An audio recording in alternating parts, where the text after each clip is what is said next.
Hello, everybody, and welcome along. It is going to be the fifth episode of the Decline and Fall series. Our comrade and friend Kit Clarenberg going to be joining us in just a moment. But before we do that, we'll just mention that we're going to be talking about the shortest-lived coup that I can remember from Mr. Yoon Suk Yeol, who of occupied Korea, who is rivaling Keir Starmer for incompetence. But Kit is here now, so we're going to bring him onto the stage. Hello to Kit over there in the once and future Yugoslavia. How are you today, sir? Thoroughly Yugoslav, actually. I can feel the revolutionary fervor, the spirit of the partisans fizzing in my veins as we speak today. A lot to get through, including, and I think this is going to be a must-watch for people who are fans of, like really edgy comedy. Us going over Agent Mason's latest contribution to Britain's decline into outright fascism. I was we'll get to it, but my God, that's like, yes. I mean, if he wanted to prove Stalin correct, which is that social democracy is objectively the moderate wing of fascism, then he's just done it. Well, in fact, his whole career's done that. But I think the only thing we can leave off is the moderate bit, given that he's now.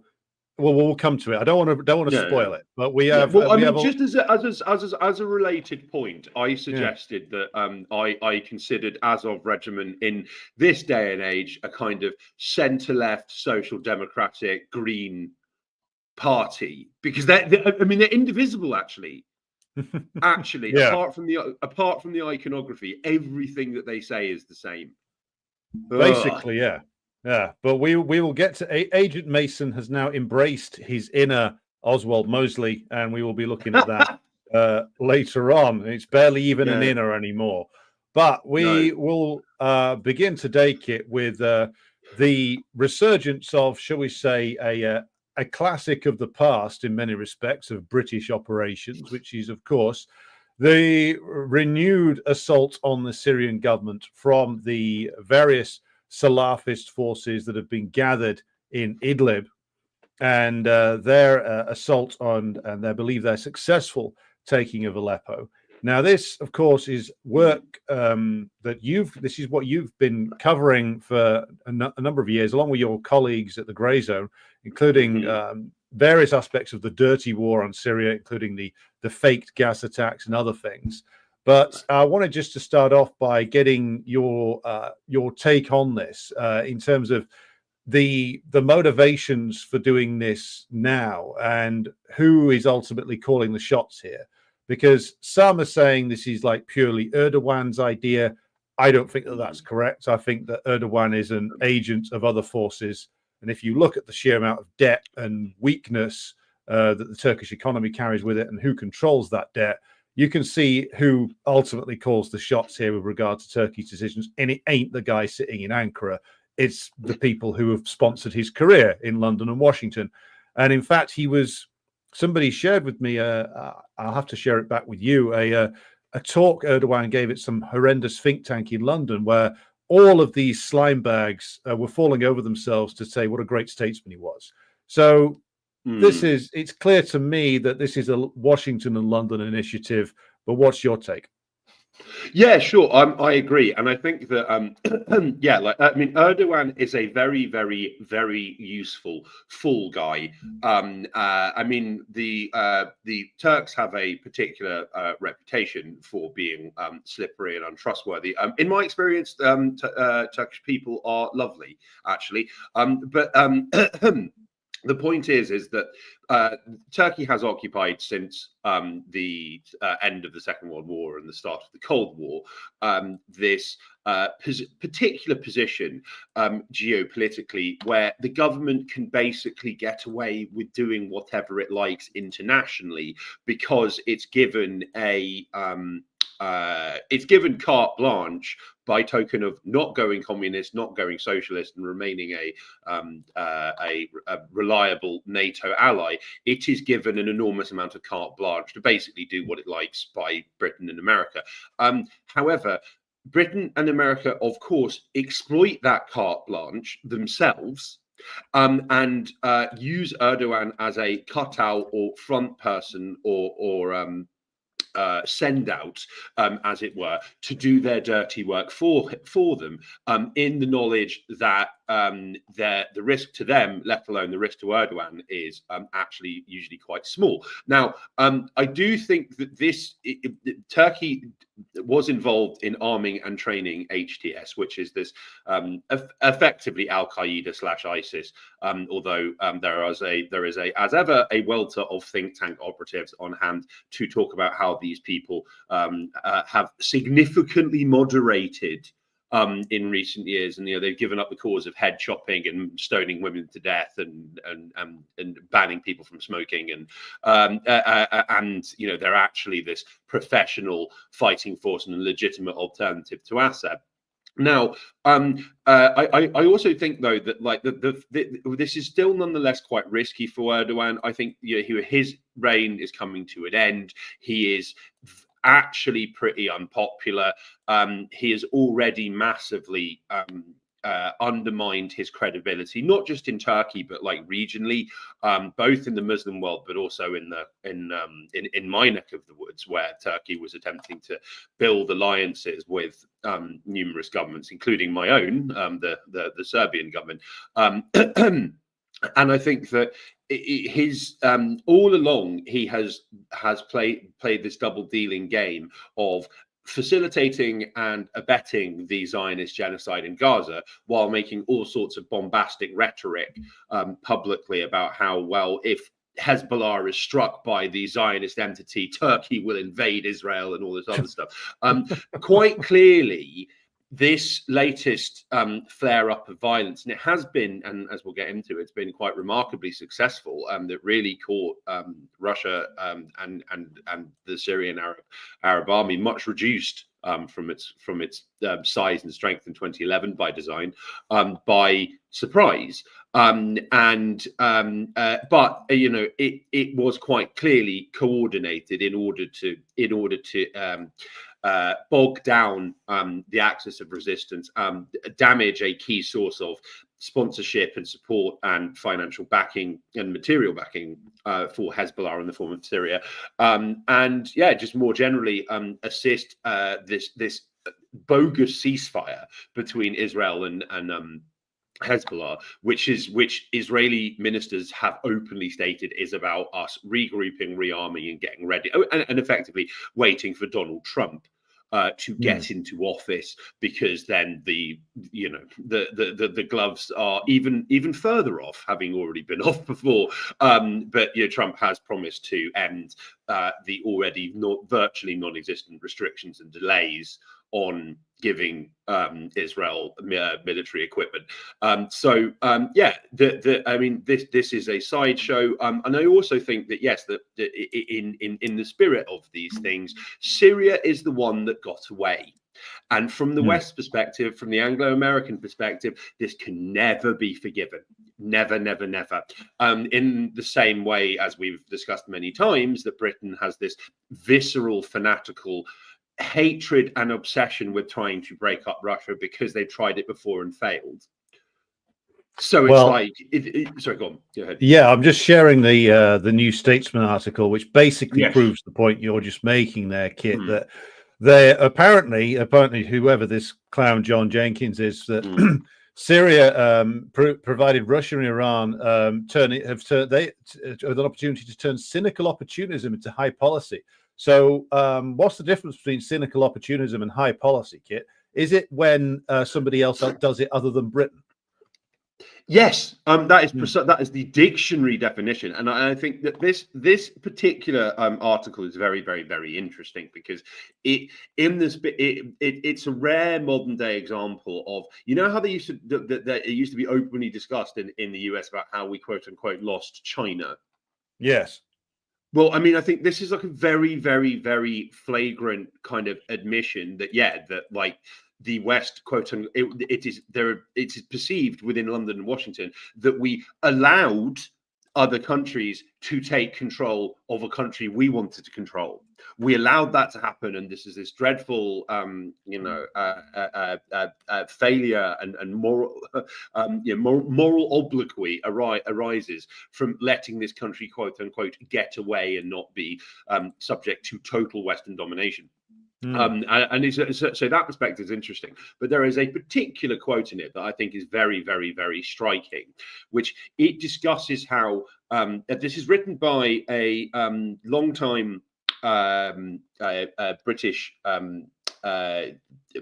diplomat, John Jenkins, who was the special representative to Libya after they got rid of Gaddafi in late 2011, and then he became the UK ambassador to Saudi Arabia. Nice work if you can get it. And essentially, he states that in the last week of August 2013, Assad was going to be, quote unquote, punished for stepping over that particular red line, that red line being an alleged chemical weapons attack. We'll get into that in due course. And that he was in Riyadh involved in seeking, on behalf of the British government, senior engagement by the Saudis in an international response. And the sense of frustration from the Saudis when the UK and US stepped back and this planned bombing campaign, if not boots on the ground invasion, didn't come to pass, was palpable. Okay, so I mean that is as close as a official confirmation, quite contrary to the claims of most British officials, that they were going for all-out war in Syria. This was something they were planning for. It was something that they wanted, and the fact that it didn't happen, they probably remain bitter about it to this day. And so this kind of, after this push for all-out invasion, that the conflict kind of simmered with a lot more very dubious chemical weapons attacks that British agents and assets happened to be at the forefront of. But the rebels were outgunned, outmaneuvered, and in I think it was 2020, most of them signed reconciliation agreements with the government, and they were allowed to remain at liberty in much of the south of the country. This was, of course, a major error, and it allowed groups like HTS to regroup and rearm and coordinate with Israel and Turkey and Britain and America and plan exactly what's happening now. But I mean, as I say, in the spirit of like the one that got away, I think that yes, that Britain and the US, but particularly the British, were absolutely infuriated that they didn't manage to get rid of Assad, because they invested enormous amounts of time, energy, and money in trying to achieve just this. Now, if you go on to the Mirror article, yeah, sure. So this piece was published in May 2013, and it is about how MI6 had at that time been running a secret program to smuggle evidence of government chemical weapons attacks out of Syria. And it explicitly based on a nameless security source. The Mirror is told American top brass want further proof sarin has been used by President Bashar al-Assad's troops since the start of the uprising against him, such as samples from a victim's hair and clothes or the soil. MI6 is playing the leading role, but the American military wants more evidence before it agrees Assad has crossed the line in the use of chemical weapons. The question is, what is the West going to do now if nobody reacts? There was not much point in conducting the tests. So, I mean, this just strikes me as like, and bearing in mind that our friend Hamish de Bretton Gordon was part of this operation and provably submitted false evidence of chemical weapons attacks to like the UN and OPCW. And I've written about this for the Grey Zone. But like, I just think that, this was a very clear example of the British were trying to nudge or trying the Obama administration to, in the manner of Libya, doing up their shoelaces for them or wiping their asses for them by finishing the job in Tripoli and getting rid of Gaddafi. But I also just it speaks to the fact that that they were, perhaps without the US being fully cognizant or willing or witting, they were being drawn into a all-out war scenario by the British, and as is the case, as we've discussed, in Ukraine. This is something a lot of people don't get, right? But like, I mean, in the aforementioned New Statesman article referred to Assad having crossed that quote-unquote red line. This is a reference to the alleged chemical weapons attack in Ghouta. Again, I have a lengthy investigation on this in the grey zone, but it's like, it seems pretty clear that this was I mean, how many people died in this ranges from like a few dozen to like a few thousand. Details are very sketchy. The photos of the emerged and images have emerged of the victims are extremely dubious. The US was reticent to wage an intervention, quote unquote, off the back of the available evidence on Ghouta. And there is a in last summer, Cy Hirsch released a leaked US Defense Intelligence Agency report that showed that Al-Qaeda aligned armed groups in Syria had sarins. So if it was a sarin attack in Ghouta, it could well have been them, and they were trying to produce this on a large scale.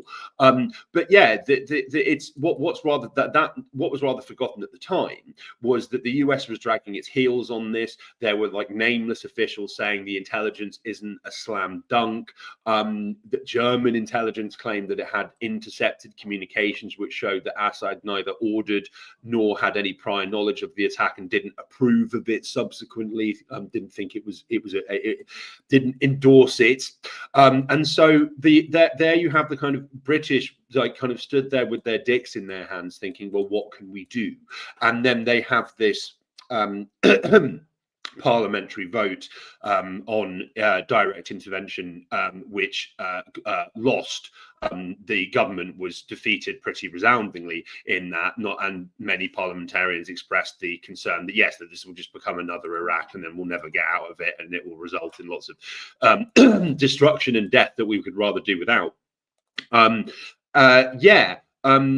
I've also provided you with a leaked British intelligence document. Yes, we'll just pull that up now. Yeah, so this is a document produced by an organization called ARC. They are run by a long-time MI6 operative called Alistair Harris. They are involved in all manner of skullduggery for the British government and the US government as well, as kind of an arm's length cutout, civil society operations, propaganda, warfare, training psychological warfare specialists, and perhaps even military people in producing propaganda, amongst other things. And now, what's really interesting is that this document refers to how they put together, ARC put together a series of educational children's booklets to distribute in opposition-occupied Syria about what to do if there is a war. And the printing and delivery of these booklets in country was accelerated after the attack in Ghouta to ensure the message had been disseminated before any international intervention. So they were clearly expecting international intervention as a result of this, and no doubt they were extremely bitter when that didn't happen. But what's also important to note is that ARC, one of the projects that it pursued in Syria was something known as the Center for International Justice and Accountability. This was set up to prosecute Syrian officials for war crimes, and it was explicitly much like the dodgy former Yugoslavian so-called war crimes tribunals. Yes, and precisely. And Alistair Harris, actually the founder of ARC, actually cut his teeth collecting "quote unquote" evidence for use in the ICTY. Yes, and of course, then you have James the Measurer, his friend, who's running around on the ground with the Mujahideen fighters in Bosnia, and while they're staging false flag attacks and stage managed atrocities, and he obviously then starts work. James the Measurer ended up working for ARC, and the White Helmets were spun out of them. So yeah, busy people to say the least. But this organization was set up, yes, in the precise manner of the ICTY, to prosecute Syrian government officials for war crimes. Now, number one, their business model was entirely contingent on Assad's fall, and therefore Western intervention of some kind to get, because the opposition didn't have the strength to do it themselves. But also, it was this organization was founded to prosecute Syrian officials for war crimes in May 2011, which is before the war has even started. It's almost as if somebody was preparing something, isn't it? Yeah, I mean, coincidences, eh? But I mean, that to my mind is what is a kind of key data point that really drives this home, that there was meant to be a massive war. The British were preparing for this grand battle to take down Assad, and then probably complete the insane neoconservative agenda of establishing an independent Kurdistan, as I'm sure we'll get into, and reshaping the Middle East. And then that didn't come to pass, and the fact that these people were plotting to hold war kind of public war crimes trials of the Assad government before the military had even been deployed. And the protests were still allegedly peaceful, albeit they weren't. But the narrative was that there was mass peaceful demonstrations that were being attacked by the police. This is not sufficient grounds for setting up an international war crimes tribunal, is it? Well, I don't know if you've heard this, but a comrade of mine mentioned that similar tactics were used in Syria in 2010 and 2011, as had been debuted in Bucharest in 1989, and were later used in Kiev in 2014, which is the deployment of provocateurs, so like sniper teams. That again, it's been proved that again in the counter-revolution against Romanian socialism in 1989, somebody we can guess as to who deployed snipers on the roofs to shoot demonstrators, basically to make sure that the anger of the crowd increased. And there was a trial in Romania of some of the military men who were engaged in that later on. Similar thing is Ivan Kachinovsky's proved pretty definitively that this was a tactic used by the fascist groups in Ukraine in 2014. Again, I wonder where they got the idea from. And a similar tactic is used in certainly, I think, Aleppo and other major Syrian urban centers in 2011 to make sure that the same thing happened. Deliberate provocations, attacks on the demonstrations that did take place, and including sniper attacks. And I remember reading one account of bomb attacks as well that weren't done by the government, they were done by somebody else. So somebody was putting a lot of time and resources into making sure that this broke out into a full-blown war in the same way that Libya did. Yeah, absolutely. And I might add as well that, on that subject, I have an investigation forthcoming. There is a very interesting book called The Lithuania Conspiracy, that was written by a Russophone journalist from living in who was born and lived in the Baltics, called Galina Sapozov-Knova. She's now become persona non grata in all Baltic states, although quite why you would want to go there in the first place anyway, I don't know.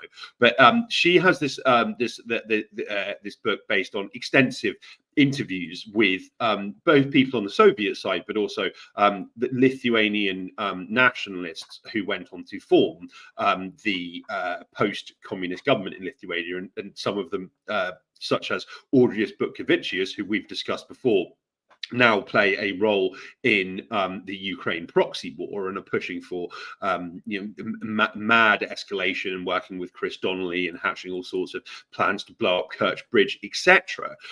There was in, I believe, was it March 1991?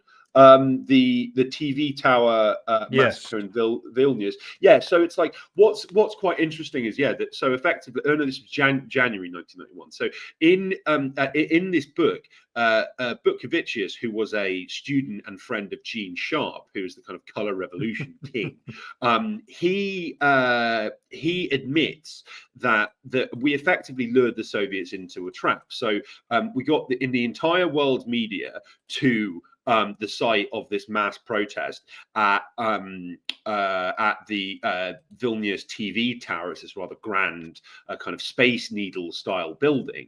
And so we had all of the world's media there, and then we caused a ruckus. And I knew that there were Soviet snipers who would pick off provocateurs, and I deliberately walked people into the path of their fire. Now, the Soviet people interviewed in this book deny in the strongest possible terms that they fired on the crowd, and they said that we didn't use any ammunition, and we kept counts of who had what. So I mean, this trope of brutal crackdowns on peaceful protesters is well established. It is part of the quote unquote non-violent revolution playbook. And I think Gene Sharp in that, who's interviewed for that book, The Lithuania Conspiracy, is well worth a read. He admits that non-violence doesn't mean that people won't get killed. Often that means quite the opposite. And I mean, Sharp was involved in Tiananmen Square in 1989, and one of the leading student protesters from Tiananmen has admitted that the purpose was to create a bloodbath, was to provoke the Chinese authorities into carrying out a massacre, which could then be used to destroy communism in China. Didn't work out that way because the Chinese government used enormous amounts of restraint, and they had already at that point, I think, booted Soros out of their country, or were keeping a very close eye on him. They knew what was afoot, so to speak. So yeah, I mean, and then you have Venezuela as well in 2002 with the sniper killings. But yeah, the point is as I think, just to bring this full circle, that Syria was the one that got away. Britain spent hundreds of millions of pounds annually on psychological warfare efforts, trying to foment war in Syria, trying to manufacture public consent for Assad's removal, training the opposition and rebranding them to make them look moderate and credible rather than extremist extremist butchers. This went on and on and on. A large number of organizations run by current and former MI6 people were involved in this. And then it all came to nothing. And from their perspective, yes, Assad got away with it. And we allowed Syria, this country thousands of miles away, to end up in Iran and Syria's orbits. We allowed this to happen. And also, this comes back to the Russia question as well, because the Russian intervention in 2015 was crucial in turning the tide in the war, in bottling up these Salafist guys, or essentially it's a NATO mercenary army in Idlib and a few other locales. And you can tell that this was a major piece of, shall we say, negative news for the British, because essentially it meant that the US administration was going to be very unwilling to get involved in a shooting war in Syria, despite Hillary Clinton's insane screeching for a no-fly zone. The presence of the Russians there en masse basically meant that idea was dead and remains dead. The best that the US can do is steal Syrian oil and try and manipulate their various proxies to create problems in Syria.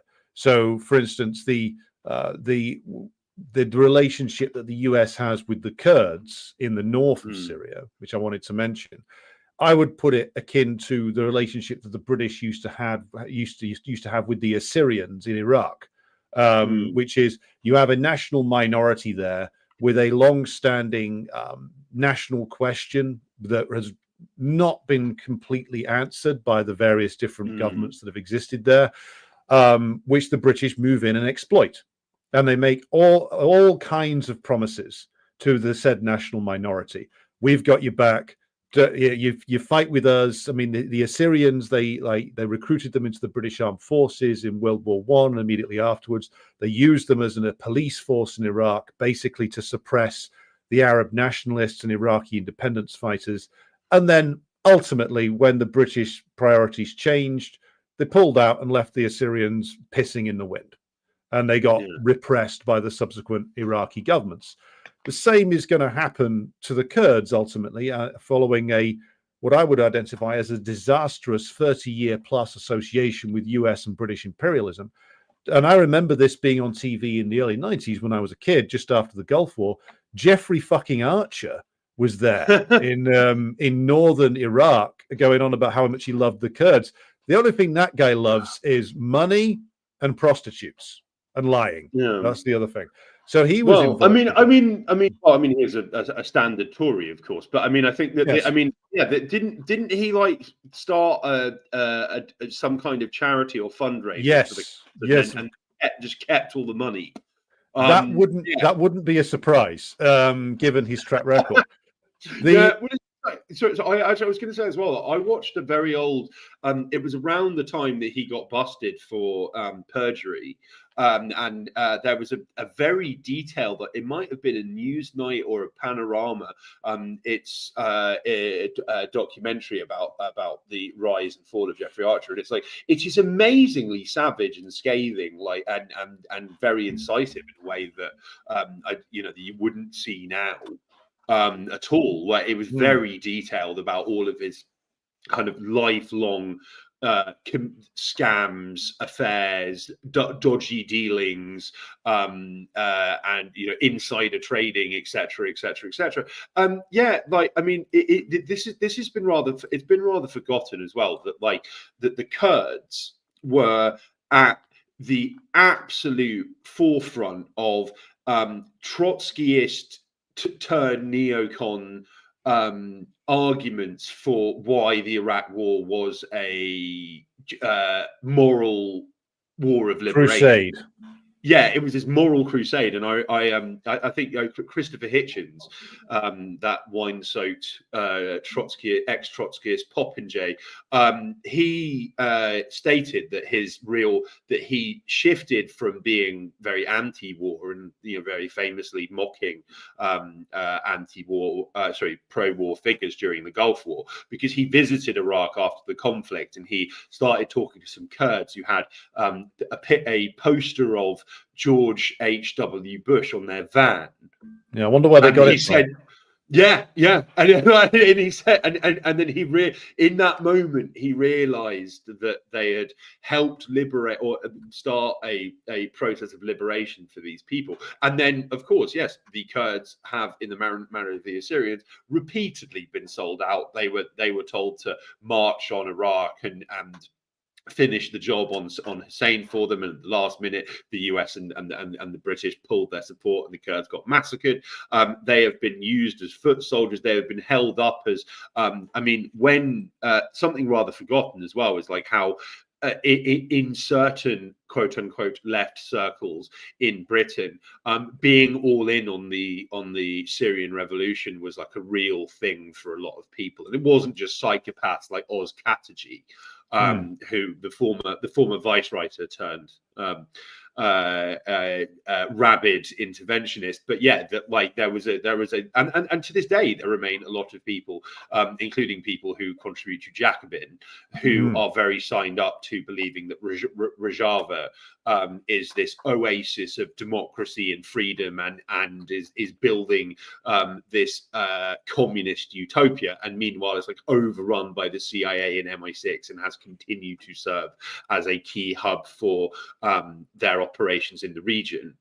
Because MI6 and the CIA are known for sponsoring anarcho-syndicalist communes. Yes, it's one of their primary activities. I remember I spoke to I've spoken to you about this before, but also spoke to my comrade Steve Sweeney, who you might be familiar with. He is a journalist for RT. He did some Yes. work tracking mercenaries, basically, who went to fight in Rojava, then popped up later on with Azov and others in Ukraine. So they went from supposedly Murray Bookchin inspired like anarcho-syndicalism or whatever, or municipal confederalism in Rojava, to Banderism in Ukraine without missing a beat. And some of these were associated with like battalions in Rojava that were named after like prominent Western like revolutionary figures. So it's almost as if this was always a scam run by MI6 and the CIA, and most of the fighters just adopted whatever clothing needed to pass themselves off as local, you know? Yeah, well, I mean, in the spirit of international solidarity, you have the Azov people cropping up in Hong Kong. And then I think that I mean, just as we were about to go on air, I read that the Georgian officials had announced that something like a third or a half of the people who've been arrested in Georgia are all foreign. Greta Thunberg is as yet not among them. But I mean, yeah, it's interesting that yes, that frequently the same people crop up in the same places and often with the same branding or similar branding, and I mean that ties in with the Otpor model that was perfected in Yugoslavia in the year 2000. I mean, Otpor was this rebellious youth group that was very anti-Milosevic and was heavily informed by modern marketing techniques and whatnot, and they were being funded by the CIA and NED to take down Milosevic. And then Otpor created a group in Georgia called Kamara, who then did the same, played the same role and did the same thing. And then Kamara's activists traveled to Ukraine and then set up the Orange movement, and this went on and on and on and on, like all over the world. So it's like, again, yeah, there's a kind of multiplier effect, or there is hoped to be with these movements. Yes, and this leads us to an inflection point, I think, or a point of pivoting to our next story, which do you want to do the rotting sack of custard Boris Johnson, or do we want to roll into Agent Mason? Because I think maybe Agent Mason links directly to the Kurdish thing, because he was all in on that, and he's all in on the Syria thing. Oh yeah. Well, I think that we can. Yeah. I mean, after Mason's insane call for, which is actually not too dissimilar from the kind of insanity that Gwydion Prince and Richard Dearlove were proposing Remainers be targeted with. I think that we can get into that House of Lords report that I mentioned and stuff. So yeah, let's do Mason. Now, Agent Mason, let's just set this up. Now, if you're not familiar with Kit's previous reporting, Kit was the one who broke the story about long-time Trotskyite, former member of Workers' Power, a horrifically sectarian Trotskyite outfit that was still knocking around about 10 years ago. Long-time Trotskyite who strangely became like Newsnight economics correspondent for a good decade, then became like this Channel 4 roving reporter on like various different protest movements. He was all over Syriza in Greece, like a fucking rash. Big mates with Varoufakis, funnily enough. He was all over the Scottish independence movement, became increasingly unhinged as time went on, it must be said. And then you, it must be a couple of years ago now, managed to get hold of some leaked emails from Paul, revealing him to be, in fact, Agent Mason of the circus, to quote John le Carré. And he has gone into, as the crisis of British imperialism has increased, Paul Mason's writings have become ever more wild till we get to this bit, which is a combination of a call for a war against, well, Russia, Iran, the DPRK, China, and just about anybody else, and the institution of a fascist regime in Britain itself. So this is a corker. So, Kit, over to you. Yeah, sure. So, yes, full concurrence with everything that you've just so witheringly said about Paul Mason. Since the start of the war in Ukraine, he has been an absolute, a laughing stock, and doing things like hosting quote unquote anti-war marches where people wave NATO flags, and he uses a megaphone to try and get people in the Ministry of Defence to join them as they march through Whitehall. And so, yes, from the word go, he was brutally attacking anyone who was against arming Ukraine, was attacking independent journalists and activists, including a great many friends and collaborators of mine. And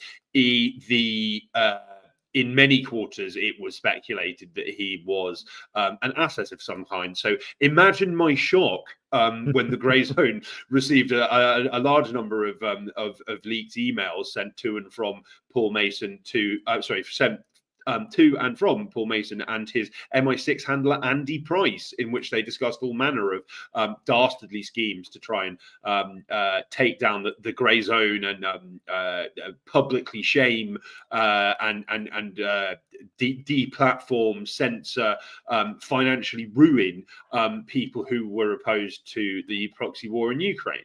Now, I think that what's quite interesting is I read and reread this completely insane new European publication, which I swear is run by MI5 or something. I mean, it just appeared out of nowhere and doesn't seem to have very an obvious form of income.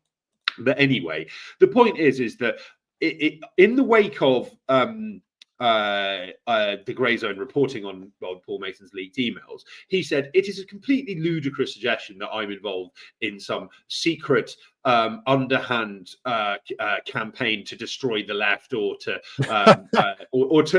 malign anti-war figures. I am very publicly stating that the government needs to take action on quote unquote disinformation." But I mean, what actually that belies is that in public he tried to speak a relatively reasonable game, but behind closed doors he was snitching on people and trying to have action taken against them. Now, I mean, one email that immediately springs to mind is in when was it? In April 2022, my friend Alan McLeod wrote an article for Mint Press on how the Kiev Independent, quote unquote, is funded by a variety of Western intelligence cutouts, including the CIA Front and National Endowment for Democracy. Now, this caught Mason's attention, and he emailed Andy Price and said, "Well, how can we fight back?" And he was quite clearly, to my mind, expecting, right, well, we're going to go through this guy's bank account, we're going to hack into his phone and find embarrassing photos that we can publish online. And then Price's rather muted response was, "Well, we're just going to ignore it because it will probably not get much traction outside a certain audience, and if it came to it, Kiev's independence, Western funded, was issue a statement suggesting it was nonsense, that it was a Western propaganda outlet." And it's like there are several examples of this in the leaked emails where it's quite clear that Mason is really, really, really pushing for grave action to be taken against people, including myself, by way of the Grey Zone, where he talks about where he's saying, well, we need intel, we need to find out what their deliverables are for the people they're working for. We need to expose how they're getting human intelligence and cyber warfare leaks from China and Russia and all of this other stuff.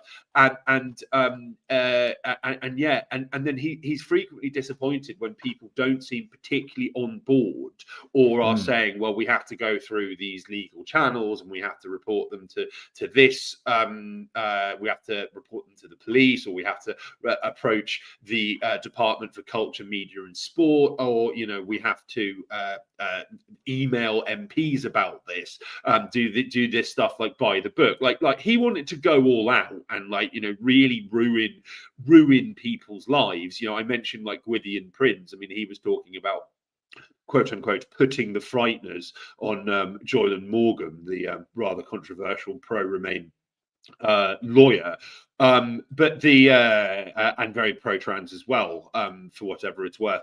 But yeah, that like it seems that like that kind of public facade of, oh well, I believe in democracy and upholding free speech and protecting difference, that it's ludicrous to say that I would hatch dastardly plots to ruin people's lives. It's now gotten to the point where he's just saying, actually, fuck it, let's just ruin people's lives.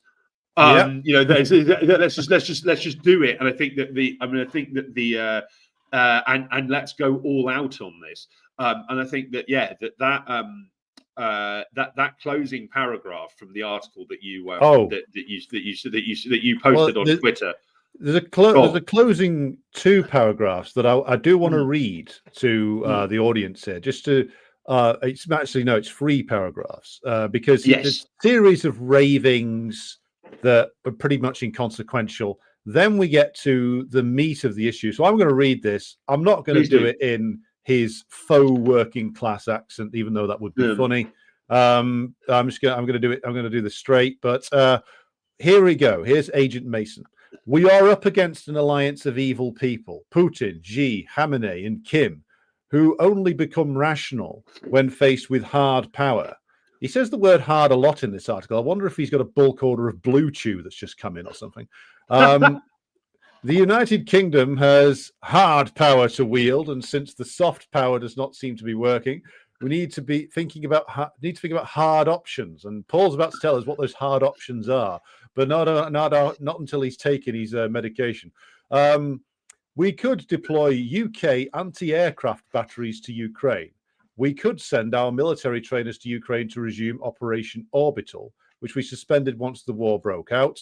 And we could send our Navy to exert its right of innocent passage in the Black Sea.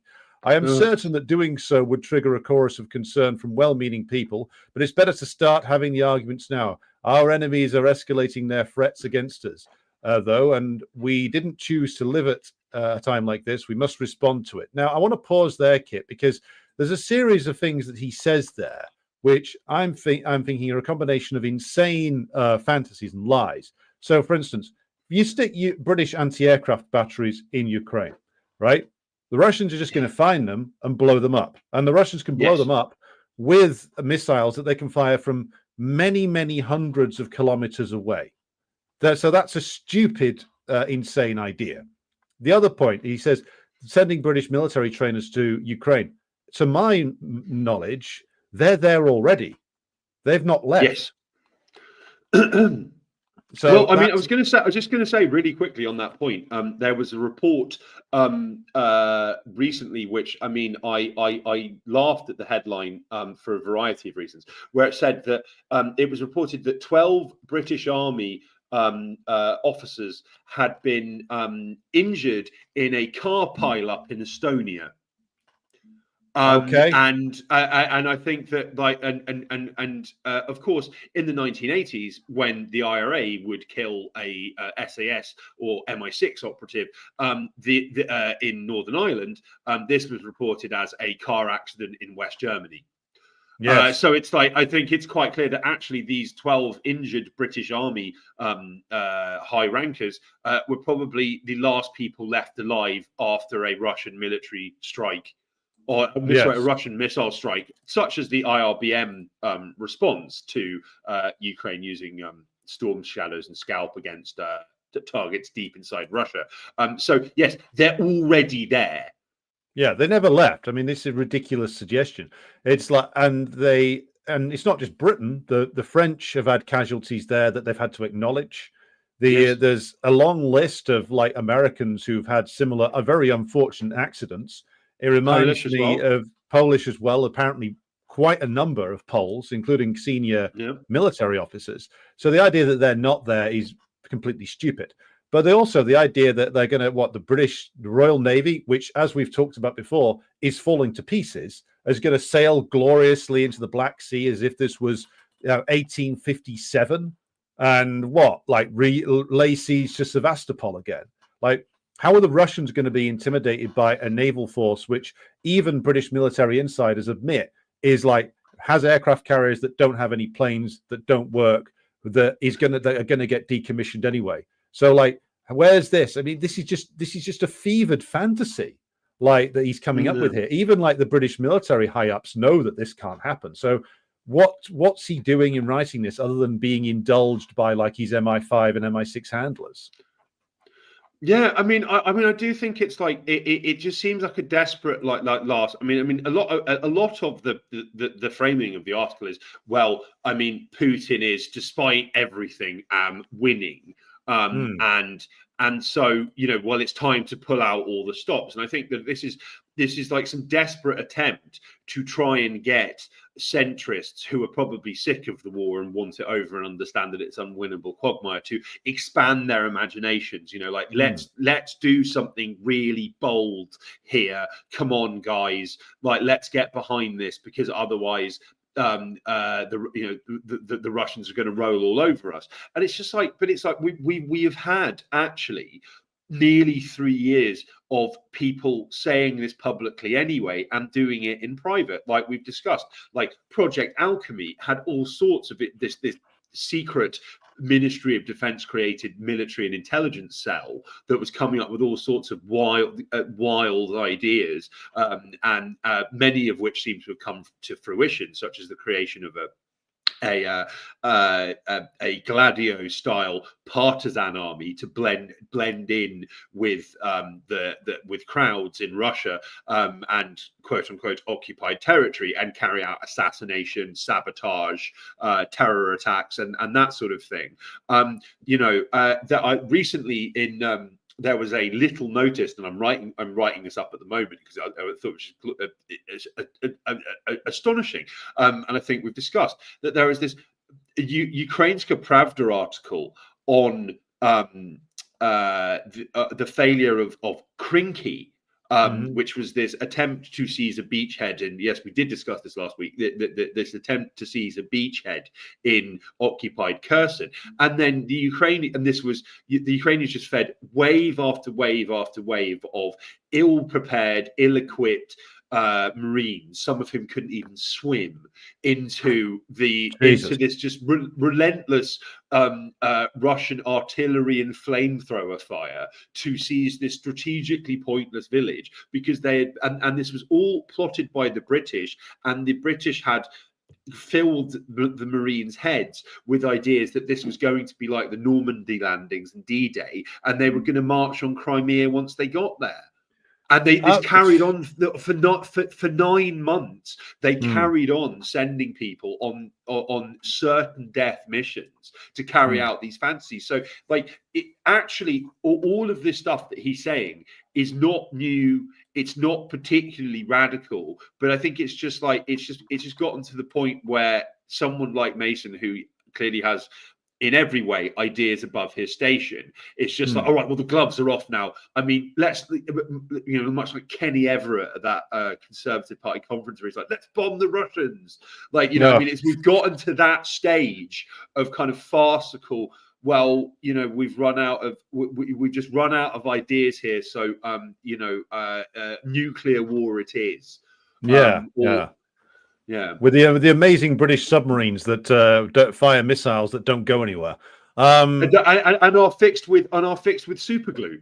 Yes, as well. Like, and it's just like, I mean, I've been tracking stuff around the strategic. This Starmer launched this strategic root and branch review of Britain's defences, and we were told that this was going to revolutionize the usual rhetoric about how this was going to be revolutionary and set Britain's agenda for the next for decades to come. And all of the initial news before the review has even completed and its findings have been published is this is getting decommissioned, this is getting sold, we're not using these anymore, we're not going to bother acquiring this which we said we're going to make all of these cutbacks, these destroyers are being turned into scrap metal, the aircraft carriers, as you mentioned, are likely for the chop. I mean, where do you go from there?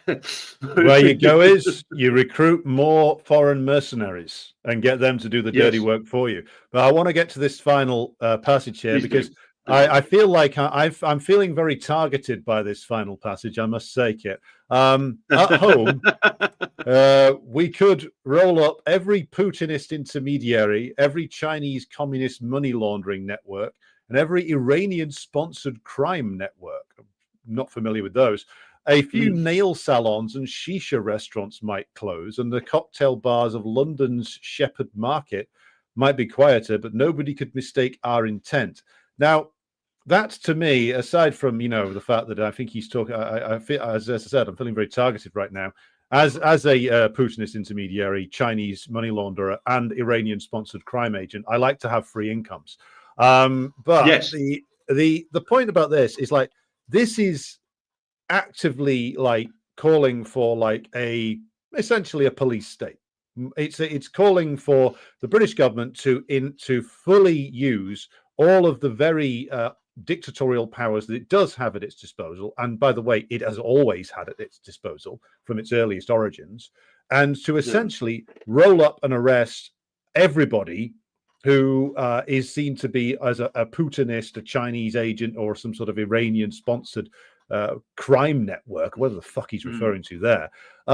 It's a call for mass arrests and mass deportations. Like it veers into extreme racism by the end. I mean, this is the kind of shit that like even the Mr. Yaxley Lennon, who's another state agent, doesn't come out with.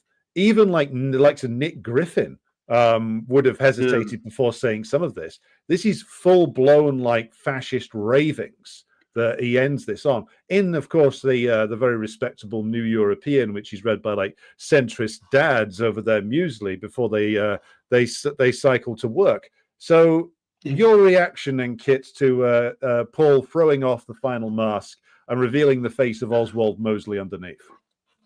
Yeah, I mean, well, I mean, it is overtly racist, and also, I mean, shisha restaurants. I mean, surely he means shisha bars because you don't eat shisha, you smoke it. Well, he doesn't know, does he? He doesn't even know. I mean, it's like there's this amazing clip of him where he's talking about if you go to, I think he's talking about Oldham. He's talking about some area of the north, and it's so bizarre that he's saying, like, he's just talking about how it's all men until a particular time when females come out.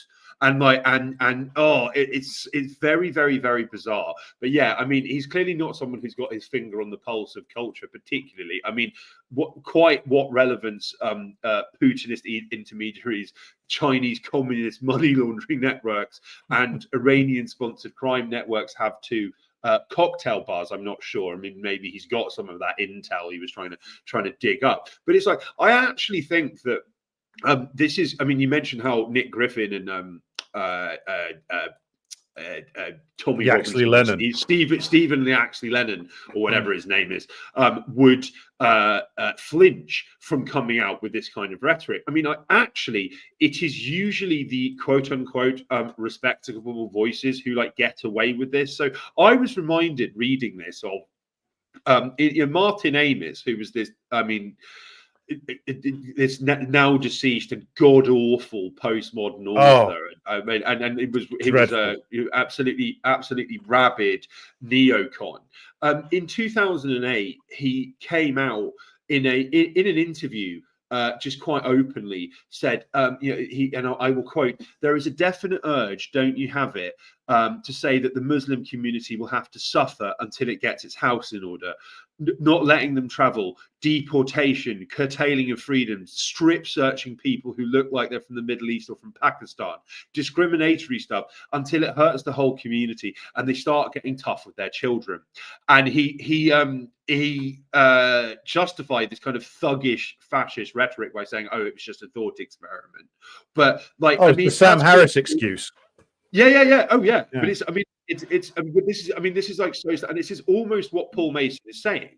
He's like saying, well, yeah, there's going to be casualties, right? But like, we need to show that we're really serious here.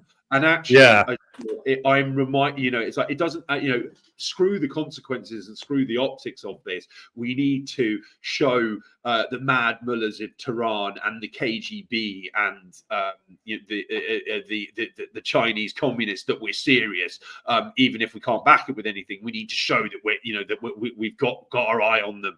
And it's like, if you actually think about it, like if these alleged networks exist, and there are all of these, secret Putin-funded fifth columnists operating, all over the UK and Europe and stuff. I mean, do you really think that the people funding them and the people managing them are going to be scared by any of this stuff?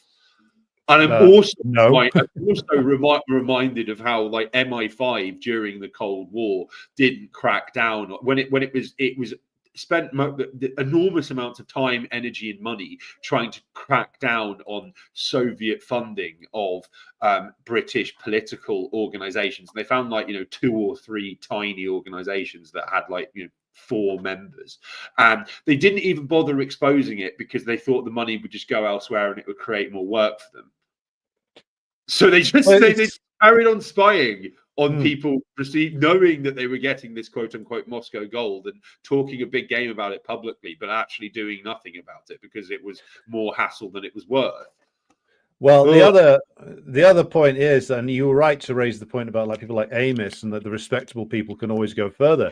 The point is that like for all of the ravings of the open fascists, like the British government's always gone further than even like the fascist movement has done. Like, let's give a historic example, like Amos calling for strip searches of like Muslims. The British government had already done that.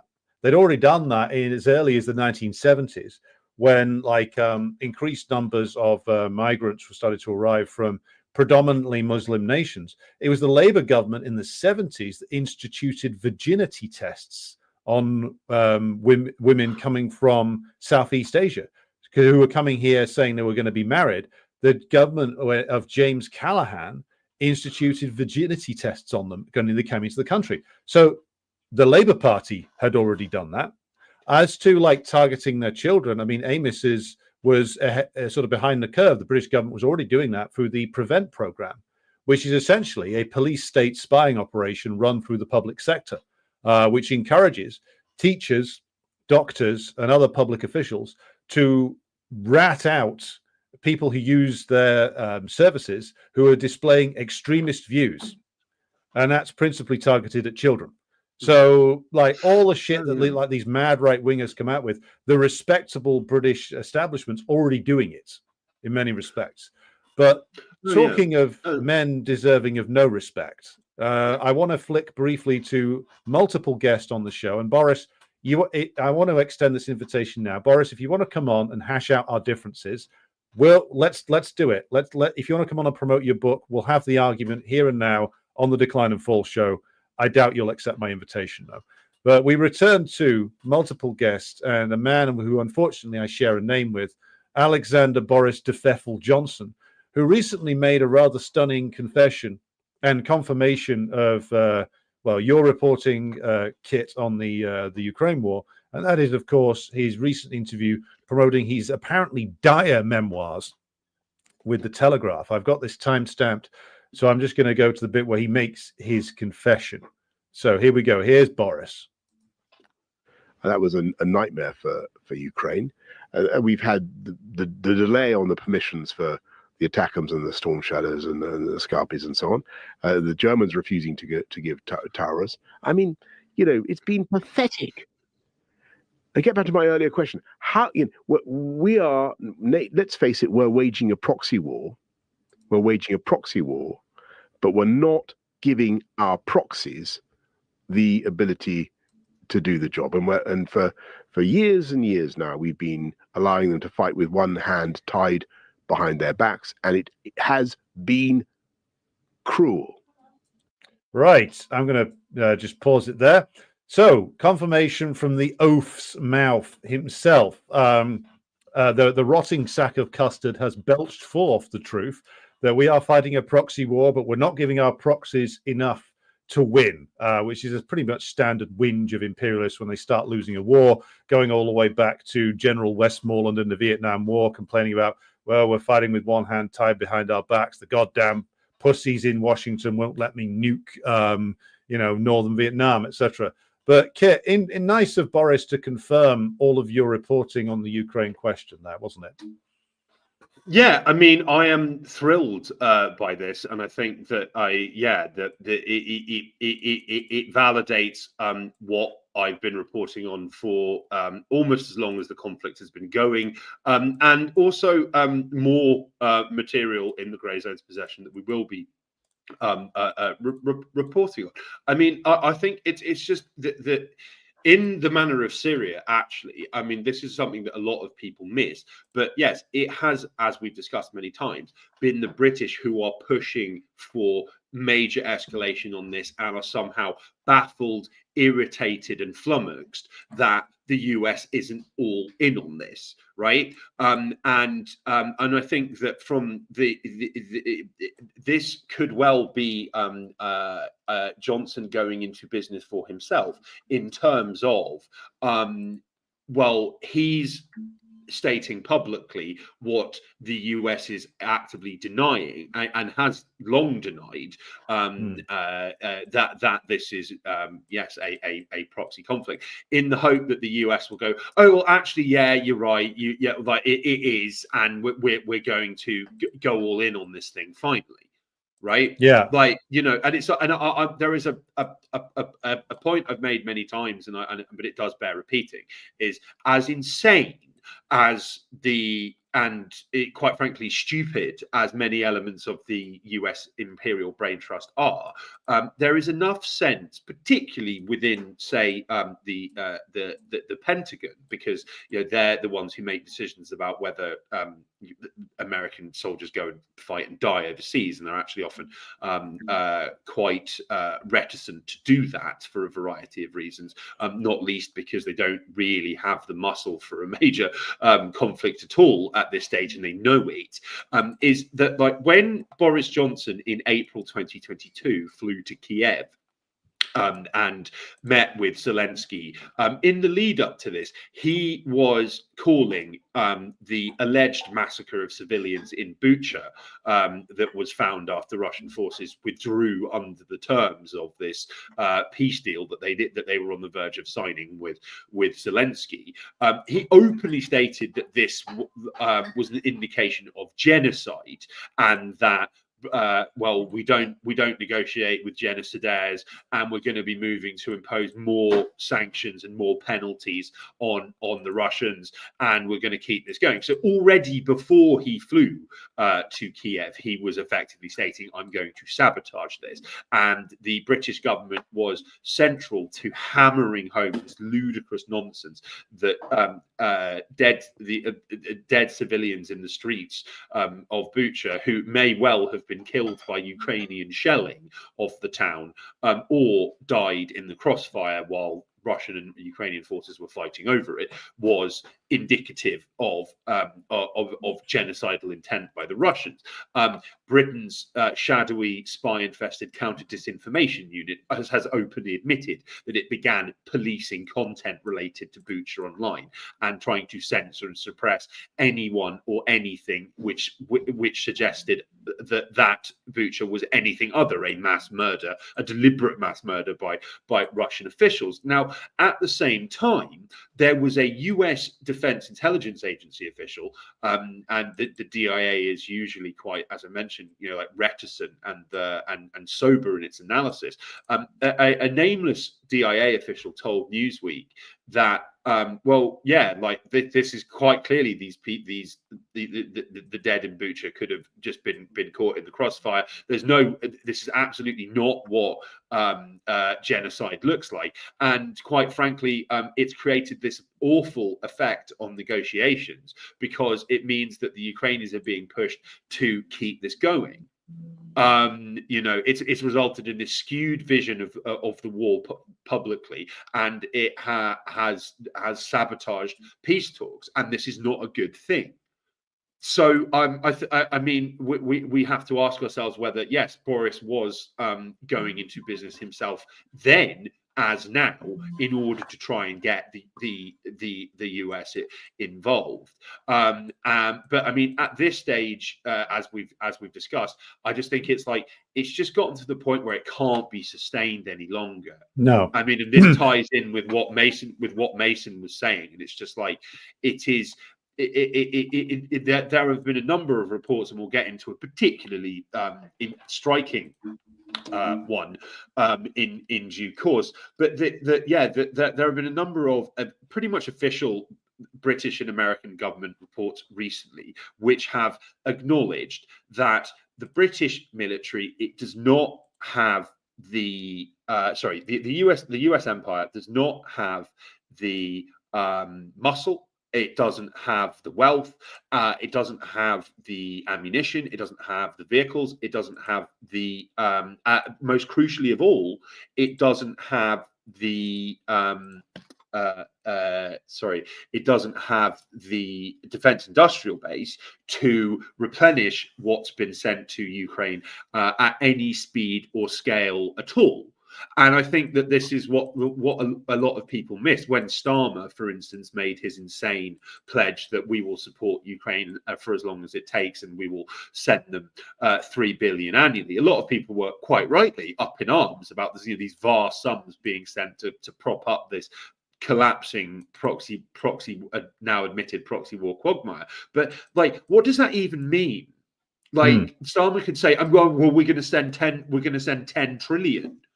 To Ukraine every year for as long as it takes. But I mean, you can't print people, you can't print bullets, you can't print shells, you can't print missiles, you can't print tanks, and Britain does not have the capacity to produce any of this stuff on any scale.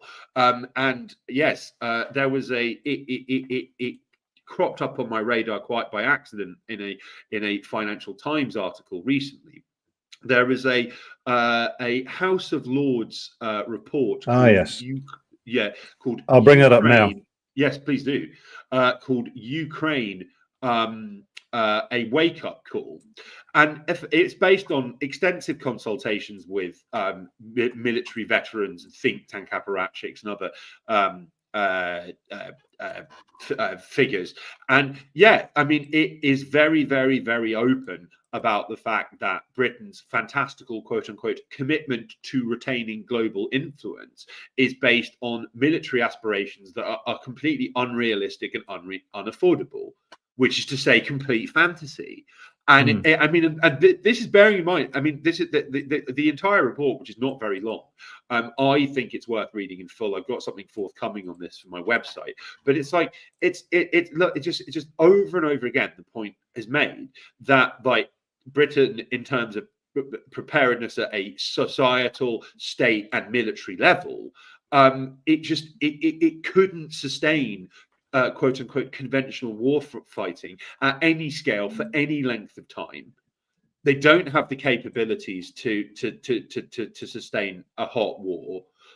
Their numbers are, the numbers are. I think officially it's 72,000 people in the British Army, and of course, not all of these people are soldiers. In fact, a tiny proportion of that will be frontline fighters. Yes. And this reduction was justified by then Defence Secretary Grant Shapps saying that the British Army makes up for this lack of people with a can-do attitude. I mean, and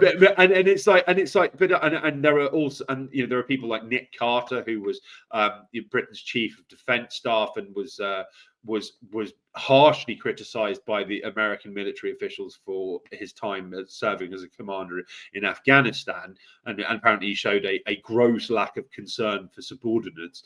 And like people like him, and yes, think tank apparatchiks just saying, well, we don't have, in terms of missile defenses, we have none. In terms of electronic warfare, we don't have that either. And this report, it doesn't even mention the carriers or Trident. Like, I mean, and that's without even factoring in these kind of dual white elephants, which cost enormous amounts of money, are unusable, and at least in the case of the aircraft carriers, are facing decommissioning after billions being spent building them. Now, I highlighted, and I've subsequently included in the show notes, there was a particular thing that caught my eye. And as in the manner of so many of so many prior reports or insights into the problems facing the US military, where the only solution to these issues is, well, print more money. At a time when the US is printing so much money, it's creating runaway inflation that means that arms contractors aren't fulfilling the Pentagon contracts because they're losing money because the profit projected when the contract began is not what they're getting as a result of of ever rising prices.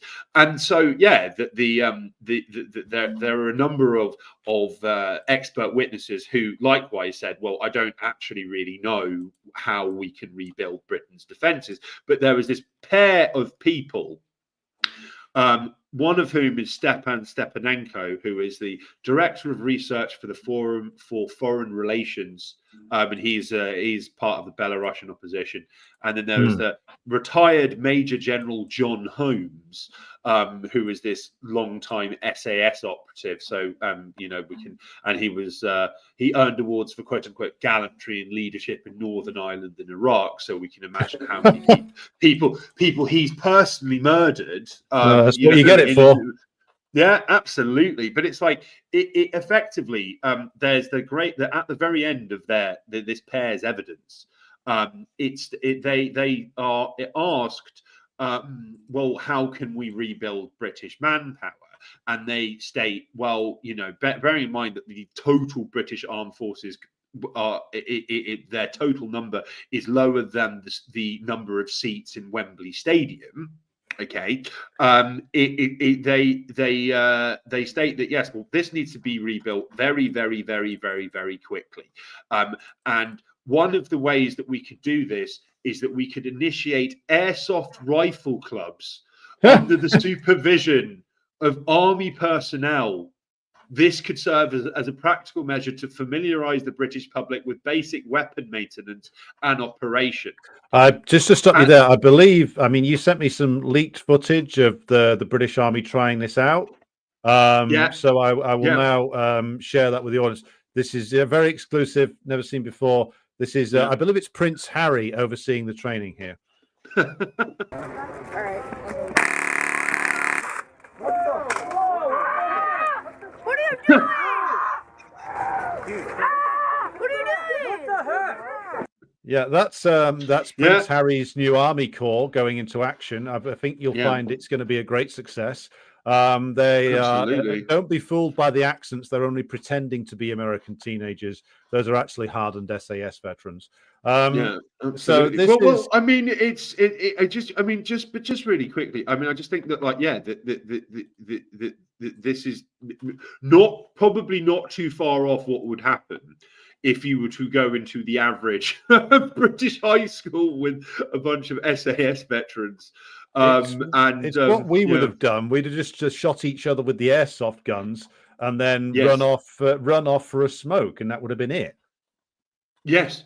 And I think that as we kind of discussed privately, though, I am all in on the British public being taught how to handle weapons. Oh, absolutely. And because I think that if it was the case that Britain went into all-out war with Russia and then lost within a matter of weeks, if not days, that means that we have a vast, call it a Operation Gladio style nationwide army to overthrow the British ruling elite.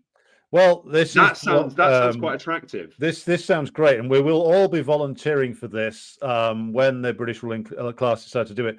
This is point 34 from the document you sent me with this on. I'm just going to read this out because it might be a bit too small to see it. This is from the document from Stepan Stepanenko, who you mentioned just before. And his final suggestion on improving British defence is the following: the UK should draw valuable lessons from Ukraine's use of conscription and the Scandinavian model of total defence. These strategies emphasize the importance of broad societal engagement in defense readiness. For instance, initiating airsoft rifle clubs under the supervision of army personnel could serve as a practical measure to familiarize the British public with basic weapon maintenance and operation. Additionally, promoting the combined cadet force as a development club could help instill core skills as leadership among teenagers, which will benefit them for life, irrespective of career choice. These initiatives will not only enhance national resilience, but also ensure that a larger segment of the population is prepared and capable of contributing to the national defense in times of extreme crisis. Well, thank you, Mr. Stepanenko. Sorry, Dr. Stepanenko. Go right ahead. This sounds great. I'm sure the teenagers in the British school system will enjoy this. But more seriously, like one of the reasons why what's called CCF, Combined Cadet Force, one of the reasons why that's kept to private schools is because they don't want to train the working class in the handling of arms. One of the reasons why they did away with conscription in the first place was because they didn't want that mass knowledge of military organization to be retained in the population. I mean, they want a certain number of people to have that knowledge. The rich, their offspring, the people who will be the next rank, it's next people coming into the ranks of the old school Thai brigade. They don't want, a bunch of like comprehensive school kids in Manchester or Glasgow getting that knowledge, because you never know, they might start to use it in ways the British ruling class doesn't want. But if that's the way they want to go with this, good stuff. Bring it on. We will all be volunteering for your dad's army, and we hope to turn it against you. Just to give you a warning, I hope that my unit's led by Paul Mason, because that would be glorious. Absolutely. Oh, fantastic. No, I mean, that would be, and hilarity would ensue. But yeah, I mean, I think that this is a kind of a way that the British ruling elite have checkmated themselves precisely, is the fact that Combined Cadet Force, which is the preserve of public school tossers and is about, instilling military values in the psychopaths who are going to comprise the next subsequent generations of the British establishment. I mean, yeah, like this would be a total disaster if the working class was trained in this, and they know it. And it's, a feature of both world wars, which is, well established, is that a large number of people, a large number of Britons came back from having fought all over the world with intensive battle experience at a time when it was actually quite easy to get guns in Britain. And the British ruling elite were absolutely shitting themselves. And this is why they were given minor concessions, such as the creation of the welfare state and the creation of the NHS, etc. It was about trying to provide these people who were pissed off, battle hardened, and had war fighting experience, rewarding them while trying to preserve the system in as unadulterated fashion as possible. And then the past 80 years or the past century has been an unraveling of this. So yeah, I mean, there was a call at the start of this year from a senior British military apparatchik that, well, Britain needs to prepare for war, but actually Britain doesn't want its population to prepare for war, because that would mean a revolution. Yes, and the again, like the thing that people like Paul Mason miss, of course he does, but also people who sort of rant and rave about got to get ready for war with the Russians, is that there's no industrial capacity to do this. Absolutely none. It doesn't exist, and nor can you create it in 5 years or even a decade, because British capitalism's too rotten to do this. It's all just, this is what happens when you just stop living in the real world, when you go into the world that exists purely in media studios or in think tanks, where material reality just does not intrude at all. You end up just coming up with bizarre, fantastical solutions, and usually come up with by people who've like read too many Jeffrey Archer novels, to bring it back to him again, or like who've like live in a world where, like, SOE won World War II by, like, running some like bombing campaign in occupied southern France or something like that. Not that, the World War II was ultimately won by millions upon millions of Soviets dying to liberate their land and destroying the Wehrmacht and its allies. That doesn't intrude at all, of course. But speaking of declining and falling, we have had in the last 24 hours possibly the most farcical attempted imposition of martial law seen, for quite a long time, really. Just want to mention this in passing because good old Yoon Suk Yeol is finding himself in a bit of trouble. If you don't know who he is, he's the guy who sang American Pie with Joe Biden in a cringeworthy event in the White House last year, which is truly astonishing, needs to be seen to be believed. He has run into a lot of domestic problems, which he believed that he could solve by instituting martial law, accusing his, must be said, liberal political opponents of being pro-communist, and saying he would eliminate the North Korean elements and the communist elements in 10 days. Well, his coup didn't last 10 hours. His opposition got together in the parliament and overrode his decision to institute martial law. He has now apparently walked this back.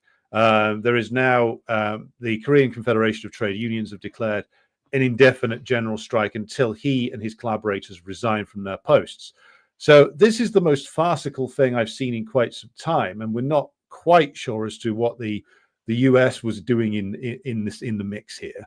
But it seems to me that, like, to go back to our show title, Decline and Fall, as things do into a period of decline and fall, things get more farcical and also like more ridiculous, because like this guy clearly thought that he was like going to be able to institute this coup regime. He probably told the US he had it all nailed down. Therefore, they said, all right, go ahead and do it. Turns out he's got nothing. He's basically walked out there with an empty water pistol, and now he's facing probably being arrested and thrown in jail. But did you have anything to throw into the mix on this one, Kit? I just wanted to register this one for the audience. Yeah, sure. I mean, I think it's South Korea is quite interesting to me because I mean, it is a very clear example in the manner of West Germany and Japan of and Israel of like US of a US puppet state that is so messed up and dysfunctional in every conceivable way. I mean, this is a country where by law all cameras have to have a very loud electronic shutter sound because of the profusion of people who take illicit photos of women in toilets. It's like genuinely, it is built into any device that has a camera. Makes a very loud kind of echoing click, which is electronic because a silent camera would be a real risk to members of the public who happen to be women. But it's just like, I mean, it has kind of operated. South Korea has kind of limped on since its effective creation following the Korean War, and actually frequently it has sought to influence covertly US politics. I mean, we recently had Max Boot's wife, Max Boot being this rabid neocon and very bald writer for the Washington Post, I believe, who is all in on every war in US history, and has accused academics and figures who've called for a dovish line, a less hawkish line on Russia, potential Kremlin-funded foreign agents.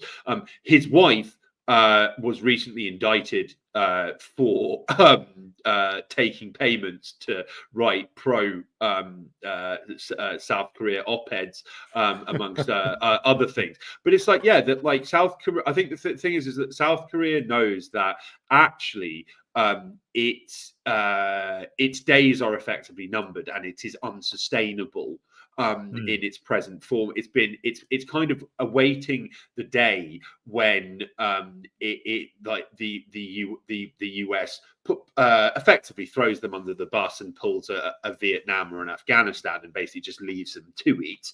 And you know that that in the 1970s, this is rather forgotten. There was a scandal in the US called Korea Gate, where there were several South Korean political figures who were funding members of Congress to speak up for them and push for more funding, more US military presence, etc., because they know that their state is fundamentally illegitimate, and North Korea is actually the legitimate Korea, and you know that once the South Korean state withers and dies, then very, very, very quickly the two will unify, and it won't be the South Korean model that prevails. So yeah, I mean, I think this is from a president who this was a kind of desperate bid from a president who knows that his own days are numbered and the country that he runs is in basically very serious trouble. Particularly given that Seoul has never quite been able to work out what to do re China. I mean, does it suck up to the empire and tell the Chinese to bugger off in the manner of Lithuania, who I see have now stated that they want to rehabilitate their relations with China, which I noted at the time was a Chihuahua discovering it's small for the first time.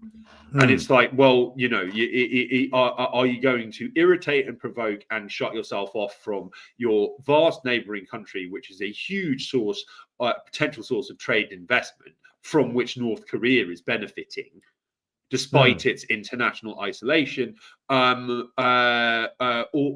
not?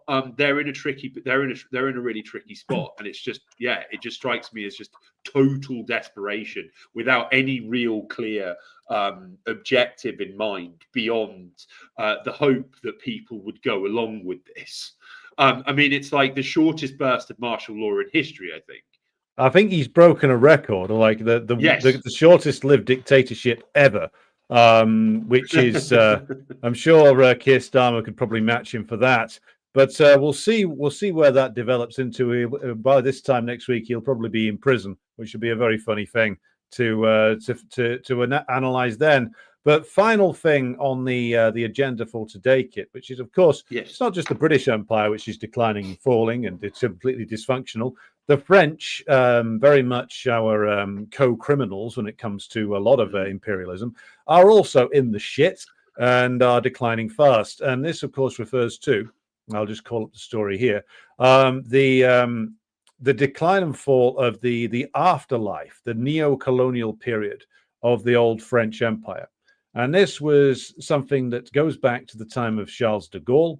It's de Gaulle's essentially admission that they couldn't hold what was once French West Africa by force anymore. So they set up, of course, the CFA franc and used this as a means by which they control the currency and also basically control the economies, because their currency is linked to decisions that were going to be made by the French central bank, now the European Central Bank.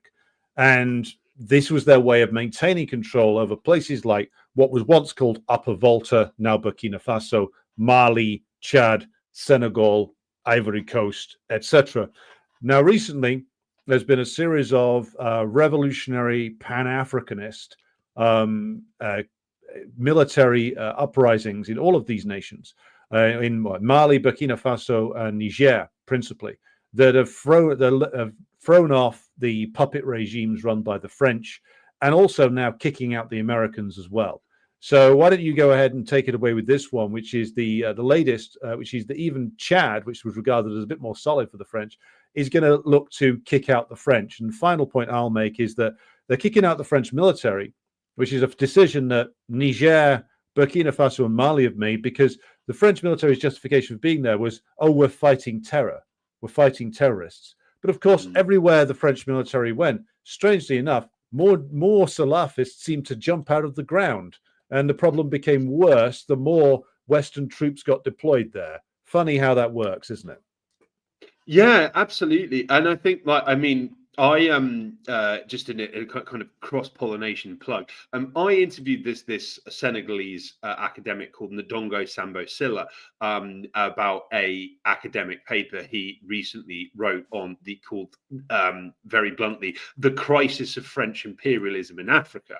And it is well worth reading. It's about 30 pages long. It is extremely well referenced, and it contains an enormous amount of fascinating information, much of which was new to me, including some incredible quotes from French officials about Africa, and just their enduring delusions about how Africa belongs to them, etc. But yeah, that, like, in effect, across Francophone West Africa, there is a vast pushback against French / European / US / Western domination. And it is at the forefront of this are populist governments who have typically seized power in military coups, which has elicited this chorus of democratic backsliding and, oh, this is the return to the days of the warlords. But in reality, these governments in, say, like Chad, in Niger and Burkina Faso, for instance, they actually represent public opinion. And when they ban Western media in these countries, and when they demand that US and other Western forces end their occupations of their territory, people are in the street cheering. Which they weren't when Western puppet governments elected in kind of just completely symbolic, empty plebiscites every 4 years, and kept in power via assassinations and other dubious methods, courtesy of the French et al., as long as they towed the line on key issues. I explicitly stated at the time of this paper drop that this was this was the sign of something, a harbinger of things to come. And then now you fast forward to Senegal, as you mentioned, demanding that the French leave, and then Chad, which, as you say, was considerably more willingly in the French fold than other members of Francophone West Africa. Like the dominoes are going to keep falling, and I mean, I do think there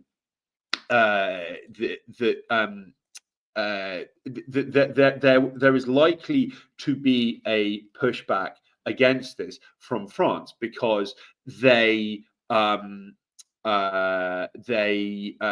dependent on they are completely dependent on raping and pillaging Africa to maintain their wealth, but also their kind of neo-imperial fantasies of remaining a grand power. I mean, Jacques Chirac in 2008 said, "Without Africa, France will slide down into the rank of a third world power."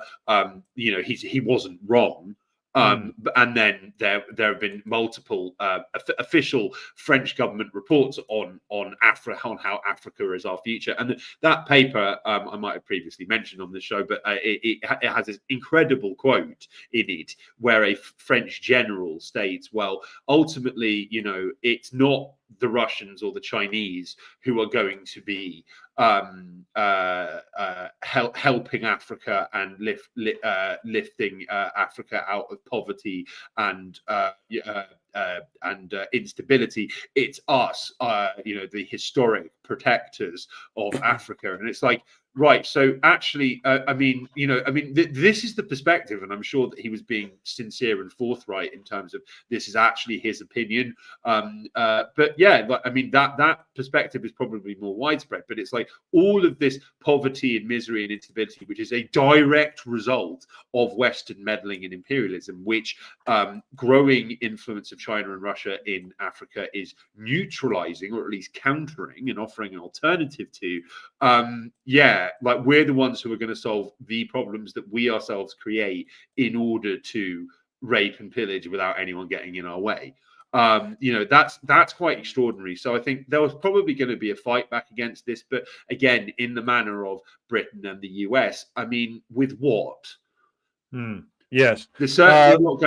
Sorry, go ahead. They can't even agree a budget at the moment. The French government looks like it's on the verge of collapse. Even if the French bourgeois does go for openly fascist and bring Le Pen in, there's very little that she would be able to do either.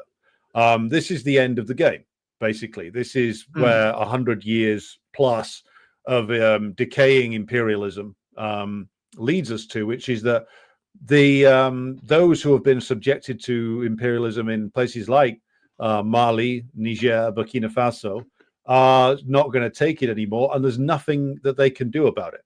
They've tried employing the services of the various different Islamic fundamentalist organizations. That's not working anymore. They're going to try sanctions. They're going to try all kinds of provocations. Again, won't work. This is the end. And as I said, as I say all the time, the sooner more people in Britain not only accept that this is the end of this particular model, but embrace it, then the sooner we will be able to improve life in this country. Because if things stay as they are and the current ruling class is allowed to continue, what they're going to do is just to desperately cling on to what they've got, to the point where the island sinks under the waves, basically, and that life in this country becomes incredibly unbearable, which they will do to us to preserve themselves. They've done it everywhere else in the world. What makes you think that we're any different in their eyes? In the eyes of the people at the top in Britain, same in France, they are of a superior species to us. All evidence to the contrary, but the self-delusion of these people is gigantic, and as is the self-delusion of their servants. So the sooner we accept all that this is done, this is over with.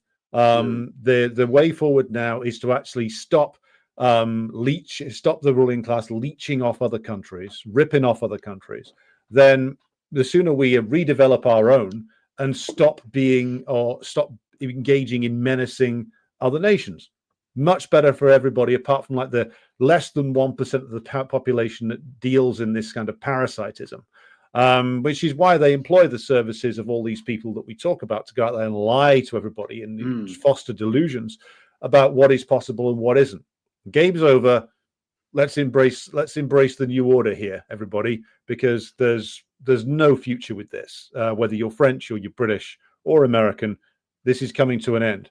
But hence the purpose of our show. It's to reveal this to you, and unveil the secrets that lie within the horrendous imperial core, and educate our audience along the way. Kit, this brings us to the end of our running order for today. Comrade, is there anything that you would like to conclude the episode with? No, apart from guys, it's been real. Thanks so much for joining us. As we've said, this is now going to be like very much a weekly thing. We do have a dedicated Substack now, where we'll be notifying you of our broadcast, but also perhaps posting clips and other or show notes. We haven't quite decided yet, but we are looking forward to keeping this going. And bringing this information to you. We also, I think, look forward to receiving questions directly from you. So please do fire them to us. If there's something that you'd like to see us discuss or dig into, reach out to us on Twitter, drop us an email, or leave a comment on the live stream. Thanks for joining us again, and see you again next week. See you again next week, everybody, and thanks for tuning in. And remember, stay away from fake working class Trotskyites. They bring you no good. They get everywhere. Yeah, They're they do. Everywhere. But it's almost as if the British state employs them. Almost. Something to get into next week. God bless you. More next week. See you again soon, everybody. Bye-bye.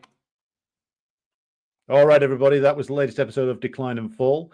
Thanks to everybody who supports the program on Patreon and Buy Me a Coffee. Check out the new Substack. We'll be posting up links to it on all relevant social media channels. And thanks to my friend and comrade Kit Kleinberg for joining me again for this episode. The sources used for this episode will be pasted up in the reference section of the Telegram channel, so be sure to look at that. Again, thanks everybody for tuning in. I'll be back again with you tomorrow, barring dramatic developments in any of the hotspots that take place around the world. And I will be seeing you again very soon.